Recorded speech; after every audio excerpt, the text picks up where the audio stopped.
Videoya keçməzdən əvvəl videonu bəyənməyi və kanala abunə olmağı unutmayın. İran rejimi təslim olandan sonra Kuba da süqut edəcək.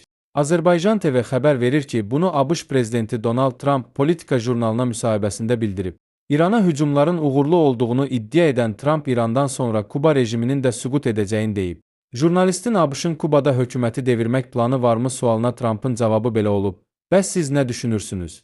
50 ildir ki, bu məsələ tortun üzərindəki krem kimidir. Mənim üçün bu kiçik bir məsələdir. Venezuelada işlər əla gedir. Delcy Rodriguez fantastik işlər görür. Onlarla münasibətimiz möhtəşəmdir. Trump İrana qarşı hücumları davam etdirmək üçün böyük miqdarda silah ehtiyatına sahib olduqlarını deyib. Biz İranda cərrahi müdaxilə aparırıq. Bizim limitsiz silah ehtiyatlarımız var. Azərbaycanda və dünyada olan ən son xəbərlərdən xəbərdar olmaq üçün Azərbaycan TV kanalına abunə ol və bəyən.